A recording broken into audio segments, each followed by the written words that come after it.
Thank you for listening to Depictions Media Radio.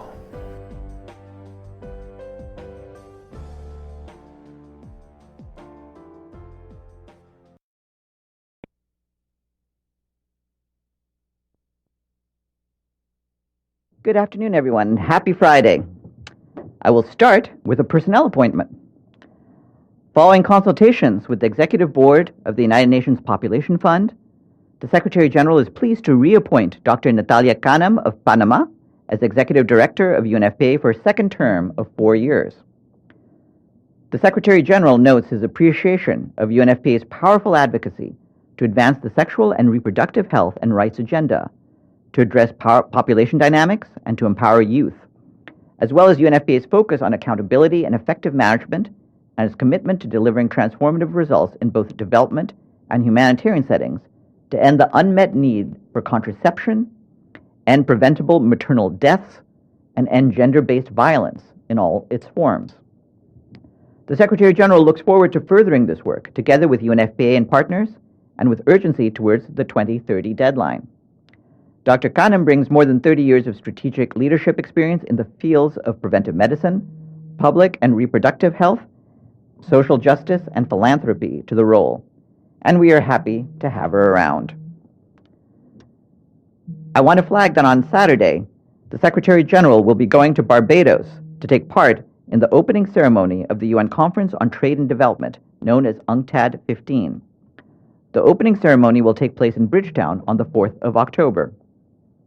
In his remarks, he is expected to underscore the challenges of tackling debt distress and the need to get down to the business of a sustainable and equitable recovery for all. He is also expected to highlight the need to reignite the engines of trade and investment and ensure they benefit the poorest countries, as well as the need to build a global green economy. Also on the 4th of October, the Secretary General will speak with reporters in a press conference with the Prime Minister of Barbados, Mia Mottley, and UNCTAD Secretary General Rebecca Greenspan. On Sunday, the Secretary General will take part in a series of activities with government officials, including a visit to climate-impacted areas in Barbados. Turning to Afghanistan, in September, the World Food Programme provided 3 million people with food assistance, double the number of people reached in August. This included 1.5 million women and girls and 1.5 million men and boys. So far this year, 8.4 million people have received food assistance in the country's 34 provinces. WFP aims to provide emergency food and nutrition assistance to 14 million people by the end of the year. With winter approaching, humanitarian partners are working to get food and other non-food items pre-positioned at strategic locations. You'll recall that on the 13th of September, donors and member states pledged more than $1.2 billion in humanitarian and development aid for Afghanistan. Since then, only $135 million has been received in support of the Afghanistan Flash Appeal, seeking to help 11 million people before the end of the year. We urge donors to fast-track the disbursement of funds to address the rapidly growing humanitarian needs that are set to worsen in winter. There's a risk of pipeline breaks in October and November in the provision of food, agriculture, health, nutrition, protection, education, and water and sanitation hygiene assistance due to funding shortfalls and import and transport delays. Moving to Syria, we're concerned about the dire situation of civilians in the northwest, where hostilities, an economic crisis, and COVID have made the situation of already vulnerable people even more difficult. Hostilities continue to be reported across northwest Syria throughout September, with intensified airstrikes along the front lines in southern Idlib and almost daily reports of violence. We're also extremely concerned about the spike in COVID-19 cases, with over 1,000 people per day testing positive in northwest Syria. There's been a 170% increase in the total number of positive cases in the last month alone. Limited equipment to test for COVID-19 is a problem, on top of a severe oxygen shortage. In addition, less than 3% of the population in the Northwest is vaccinated. With 1.6 million people living in crowded camp settings, the spread of COVID-19 will further tax an overburdened system. In addition, 97% of the population in Northwest Syria live in extreme poverty, depending on humanitarian aid for food, medicine, and other basic services. We have an update from Haiti. Our UN team and humanitarian partners in the country are continuing to support the government-led efforts to respond to the needs of 500,000 people affected by the August earthquake. Despite constraints, 13 emergency medical teams have been established in the impacted area, and more than 35 tons of medicine and supplies have been deployed. So far, a total of $330,000 in emergency cash has been transferred to people impacted by the earthquake. More than 103,000 households are expected to receive direct cash assistance, totaling over $20 million. Our UN and humanitarian partners have also delivered food and water, as well as non-food items. As you know, the earthquake added to other dire challenges faced by Haitians. Since June, the escalation of gang violence has affected 1.5 million people and displaced 19,000. More than 4 million Haitians are experiencing high levels of food insecurity, and this number is likely to increase in the coming months. Our team on the ground, along with national partners, is also boosting the prevention of sexual exploitation and abuse with toll-free helplines and new channels to report allegations of misconduct in Creole, including on the UN in Haiti website. The UN and partners appealed for $187 million to provide life-saving relief to 500,000 of the most vulnerable people in Haiti. This appeal is currently only 8% funded. And we have a new resident coordinator to announce. Jaap van Heerden of the Netherlands is our new resident coordinator who will lead a new multi-country office to serve Micronesia. This includes Kiribati, Nauru, Palau, and the Republic of the Marshall Islands, in addition to the Federated States of Micronesia. Mr. van Heerden's appointment follows confirmations from the host governments. As you know, our resident coordinators lead the work of UN teams on the ground and represent the Secretary General on development matters.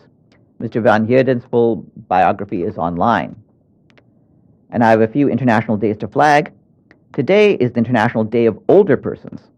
This year's theme is digital equality for all ages. In his message, the Secretary General said that as we face the challenge of navigating our world's growing reliance on technology, perhaps no population could benefit more from support than older people. He called for more inclusive policies, strategies, and actions to achieve digital equality for people of all ages. And tomorrow is the International Day of Statistics, which also has a theme related to digital technology. It's called Connecting the World with Data We Can Trust. And tomorrow is also the International Day of Nonviolence. You can find out more about these days online. And as soon as I'm finished here at 12:30, the President of the Security Council and the Permanent Representative of Kenya, Ambassador Martin Kimani, will be here to brief you on the Council's program for October. And before we get to that, do you have any questions for me? Yes, James. Thank you, Farhan. With regard to the Ethiopian government's decision to expel the 7 key UN staff, what has happened since? Have there been further discussions? At what level has the Secretary General picked up the phone? First of all, yes, there's been action, including the sending of a note verbal. The UN is sending a note verbal to the permanent mission of Ethiopia to clarify that it is the long-standing legal position of the organization not to accept the application of the doctrine of persona non grata with respect to United Nations officials. This is a doctrine that applies to diplomatic agents accredited by one state to another state. The application of this doctrine to United Nations officials is contrary to obligations under the Charter of the United Nations and the privileges and immunities to be accorded to the United Nations and its officials. At the same time, the Secretary General is sending a letter to the United Nations Security Council to inform the Council on the situation in Ethiopia and the recent developments regarding United Nations staff. And regarding what you asked about contacts, those have been at the highest level, and I can confirm that the Secretary General received a call today from the Prime Minister of Ethiopia, in which the Secretary General reiterated the position of the United Nations, which was formally conveyed today to the permanent mission of Ethiopia. And from the other side, were you told anything more about the allegations of internal meddling? Have you got any more detail of exactly what they're complaining about? I don't have anything to share about what the other side said in their conversation. What I can say is that there is a rule that we have when concerns arise with regard to the conduct of UN personnel, which is whenever there are such concerns, the requirement is that such concerns are appropriately conveyed to the organization. It's then for the Secretary General to make the necessary determinations and take the necessary steps to address the matter. So that is our standing principle. Yes, Edie. So Farhan, does that mean that the 7 UN officials will stay in Ethiopia and not leave in 72 hours as ordered by the government?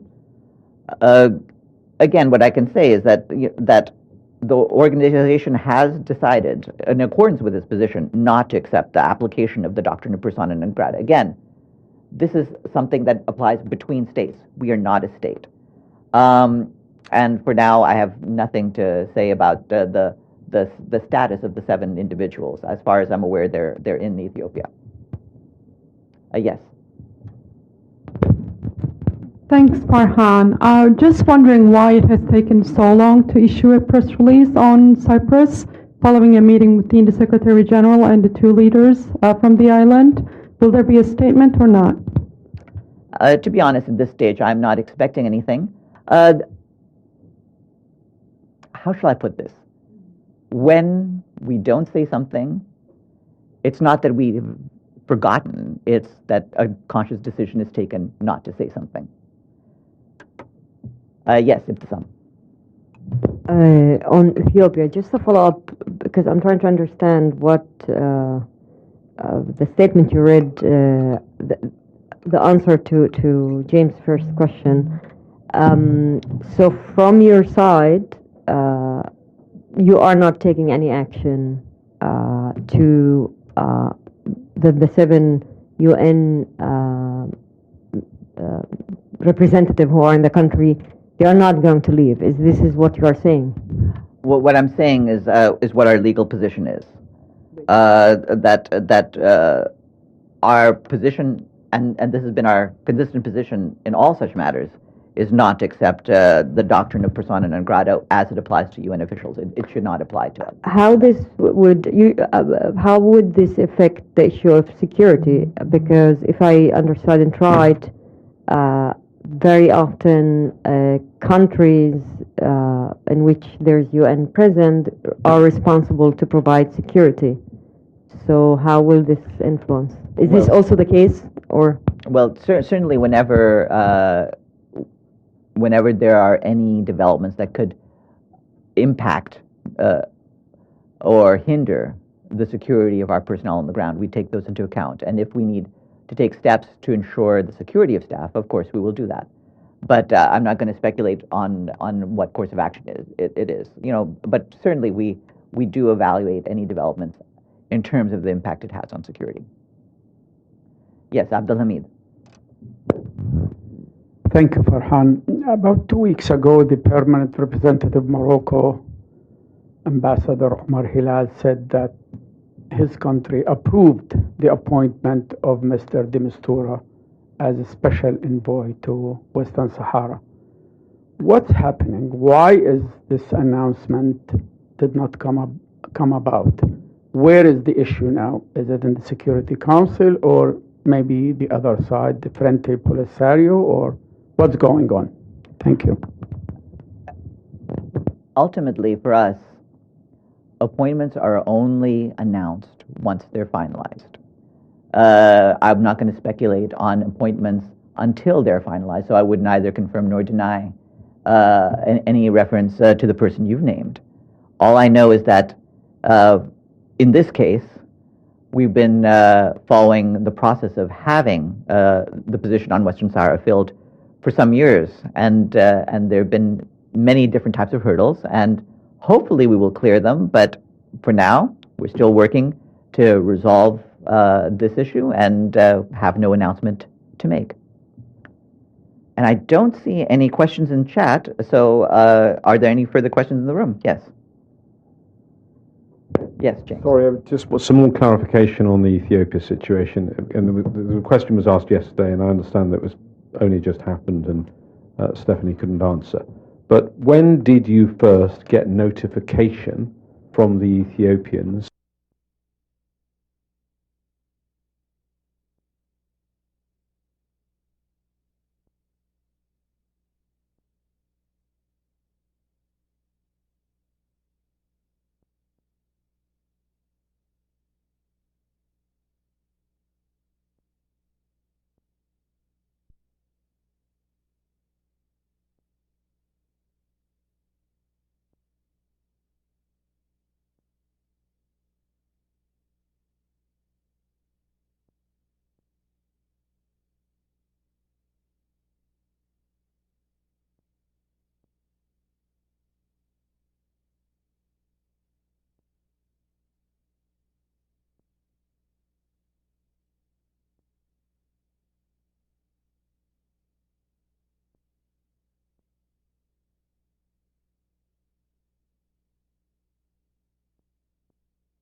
of their claim that these people are persona non grata. I understand that you're disputing that that can apply to UN officials, because it is important, given there's a 72-hour deadline, to know when that started, because we know when the tweet was issued, which puts us now with about 47 hours to go. But can you tell us when you were first informed? I don't have a precise tick-tock on this. We were trying to get the information, the most reliable information about what was happening on the ground in Ethiopia just in the hours before yesterday's noon briefing. And it was difficult to get a clear response in terms of what was entailed. Right now, we've gotten, as you can see, more details, and we're responding in a manner that is consistent with our legal positions and in a manner that's consistent with the United Nations Charter. If you could try and find for us exactly when the UN and how the UN was officially informed, because you clearly, I think, knew before that tweet. So if you could tell us how that came about, if you could find that information out, that would be useful. In terms of the details about the action being taken against the staff, I mean, that was something that was being discussed, very urgently, both here at headquarters and on the ground yesterday morning. If there was any glimmers of information before that, I'm not aware of it. Just that if you issue a 72-hour warning, one assumes it comes in some sort of formal document saying you have 72 hours from now, and I quite like to know whether there was a letter or how that was received, if you can try and find out when the clock started as far as the Ethiopians are concerned. Ultimately, it's for the Ethiopians to determine when they've started their clock. It's not a clock that we recognize. Yes, just quick follow-up, because Besade was also not really clear. Did this decision influence your operation on the ground in any way? Thank you. Well, our operation on the ground is continuing. We've made it very clear, and you've heard, certainly in particular from Martin Griffiths in recent days, about the urgency of the situation on the ground in Ethiopia. There's a tremendous amount of hunger, and we have been trying to, especially to get aid into Tigray, to make sure that we can avoid the specter of mass hunger. And so we're continuing to deliver food, medicine, water, sanitation supplies. Those activities are going on to the best of our abilities, but we've had, as you know, problems of access, and those continue. Yes, Evelyn. Is the AU involved at all? Because they do have a big headquarters there. You'd have to ask the African Union. Certainly, we would appreciate the assistance of all. Like I said, the Secretary General. But you haven't asked them. The Secretary General is informing today the Security Council, and we'll see where we go with that. And if that's it, I wish you all a pleasant weekend. Be sure to come back around for the permanent representative of Kenya.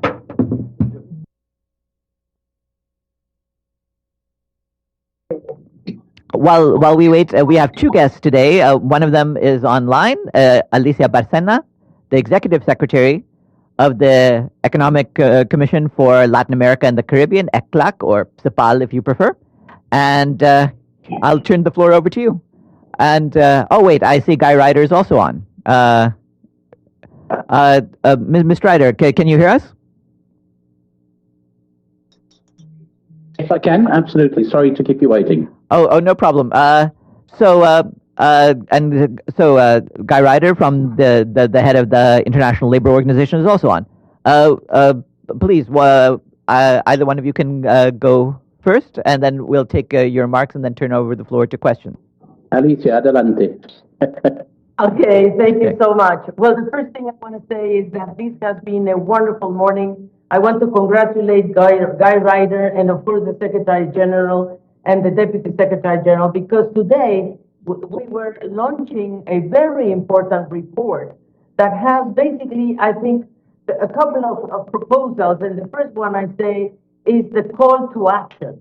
We need, and that's what happened today with the leaders that participated, with the World Bank, with the IMF, with the international financial institutions, with prime ministers and presidents and ministers and people from the private sector, representatives from civil society. The idea is a call for action and to accelerate the creation of jobs and extend social protection. And this has been done under the leadership of ILO, and I want to thank most especially ILO. And the idea is to have a global accelerator on jobs and social protection. And the idea is to create 400 million jobs. That's what we are looking for. And to extend social protection coverage at least to 4 billion people. And we are talking about doing this by 2030, by the way. And why is this so important? Because there is growing inequalities and asymmetries between the developed and developing countries in terms of vaccines, of wealth, of financing, and we are confronting a divergent recovery. And we have to say, nearly 85% of the government spending to mitigate the crisis and for the recovery are coming from advanced economies. Developing countries are having a lot of problems because they have less fiscal space, they are highly indebted, and I also want to raise the voice of the middle-income countries who are the most critical ones. And we have to say the wealth of billionaires have increased over $3.9 trillion between March and December 2020. This is what the report is showing very much. Let me turn quickly to the proposals because I think this is what we need, and because the policy brief is talking about, of course, the call for action for job creation and how to move to green sectors, universal social protection, and a just transition. But how are we going to fund this, you know? I think this is a major question, and that's where I want to come in and say, what are first of all, how do we forge new social and fiscal compacts that include a new economic paradigm? But the first thing we need to do is to have the funding to do this. So let me put forward the proposals that were discussed today during the morning and that we in ECLAC have been working forcefully on them. First of all, expansion and redistribution of liquidity from developed to developing countries and support concessional funding for low middle-income countries with proposals such as PASE, the proposal from Costa Rica. Secondly, the new issuance of special drawing rights should be accompanied by voluntary recycling of unused SDRs. Listen, the developed countries don't need reserves. They have them. So the use of SDRs is so important for us. And what we need is to see if these SDRs and could be recycling these SDRs through a middle-income country trust fund where development banks and regional financial institutions can participate. And of course, we need a new trust fund to support middle-income countries. That's what we are advocating for, including the Caribbean countries in my case, but small island development states that should be they should go for debt alleviation to create resilience funds. And finally, I would say we need an institutional reform on the multilateral debt architecture. We need an establishment of a multilateral credit agency, innovative instruments to increase debt repayment capabilities of developing countries such as hurricane income-linked bonds, and to integrate liquidity and debt reduction measures that could be, I would say, available for countries. What we need is funding. And of course, we need to orient this funding where we need to go. And for us, tackling, for example, tax avoidance and illicit financial flows is another of a very high priority. And of course, to expand the multinational companies' corporate tax of 15% to all developing countries. All of this is embodied in a new social compact. And I want to say, Guy Ryder, it has been a privilege to be here with you because you have been the very first to suggest this social floor for everyone. And I think the time is now, and we need to move quickly towards that. Thank you so much. Ryder, some remarks from you as well. Well, thank you very much. And I can benefit from following on from what Alicia has already told you all and provide a little bit of context, perhaps. At the meeting on jobs and social protection and for poverty eradication and a sustainable recovery, which has just concluded, as Alicia has explained, the Secretary General has, amongst other things, launched a proposal for a global accelerator for jobs and social protection. And this falls within the context of the Financing for Development initiative launched by Secretary General Guterres with the Prime Ministers of Canada and Jamaica in 2020. And what we're responding to here is something which should not go unnoticed in the context of this pandemic. this health emergency has generated the biggest economic and social crisis, and I would say development crisis in the memory of any of us. The impact in economic and social terms has been 4 times more severe than what we lived through in the great financial meltdown of 2008, 2009. And so what do we face now? We face a situation in which, yes, the global economy appears to be on a trajectory of renewed growth. We know that the aggregate figures look quite encouraging, up to 6% growth in this year. But, as the Secretary General has said, the reality is that the global economy and our societies are on a trajectory that he characterizes as one of great divergence. This is to say that because they have access to vaccinations with greater facility, because they have the fiscal firepower, as Alicia has just explained, the advanced economies, the richer world, is bouncing back relatively, I use the word relatively, quickly.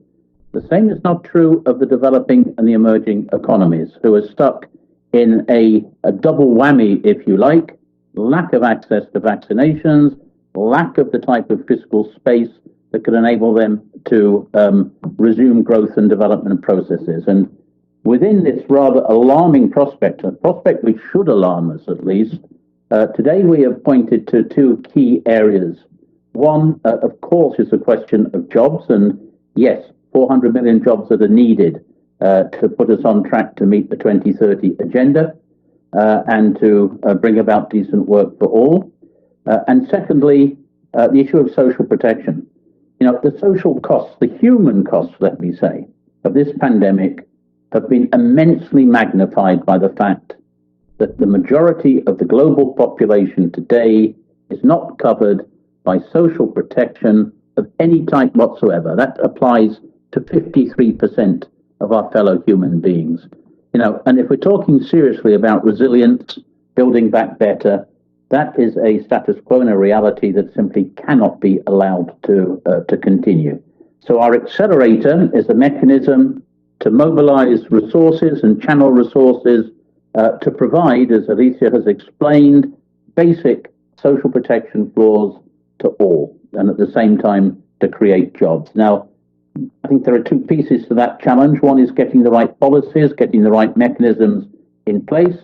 The other, as Alicia has so eloquently said, is getting the financing. It's an investment, but it needs the resources to make it work. And at first sight, of course, the sums look very formidable indeed. And yet, we have, as has been explained, we have the opportunity and the possibility to mobilize those funds. We have the recent allocation of special drawing rights by the IMF. The challenge now is to channel those funds from where they've gone, as has been explained, to the countries who least need them, to the countries and to the purposes where they are so very badly needed. And then we can look at international fiscal policies, the question of the global corporate taxation. We can look at plugging the holes through which illicit financial flows tend to pass.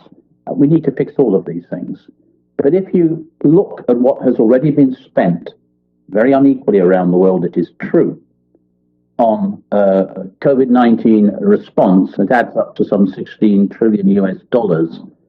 It is not beyond our capacities, and is certainly within our responsibilities to provide the necessary finance to reach the very important and pressing goals that are addressed in the global accelerator that the Secretary General has launched today. I am encouraged, and here I echo Alicia again, that we had a meeting today when not only presidents and prime ministers were speaking with a single voice about the imperatives before us, but we had the managing director of the IMF, we had the president of the World Bank, we had the leaders of the regional development banks and others, all joining their voice, and I think joining with common purpose in this extraordinarily important challenge that lies before us. Thank you. Thank you. I'd like to thank our speakers. Thank you for listening today, and thank you for supporting us with our sponsors. Please go to depictions.media for more information, and click on our contact link and let us know how we can help. How we can help bring your story and help bring us to a better world.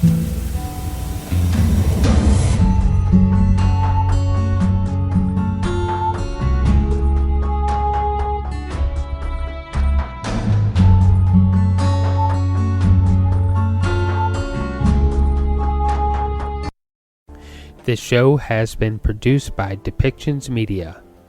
Please contact us at depictions.media for more information. To pass, we need to fix all of these things. But if you look at what has already been spent, very unequally around the world, it is true, on COVID-19 response, it adds up to some 16 trillion US dollars.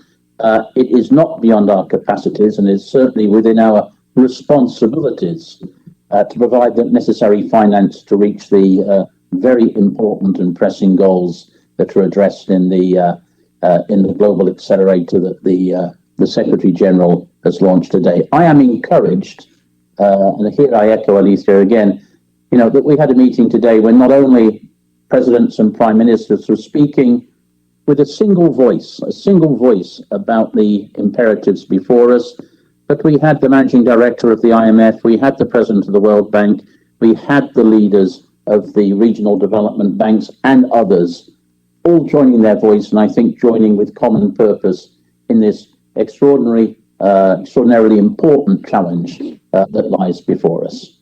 Thank you. Thank you. I'd like to thank our speakers. Thank you for listening today, and thank you for supporting us with our sponsors. Please go to depictions.media for more information, and click on our contact link and let us know how we can help. How we can help bring your story and help bring us to a better world.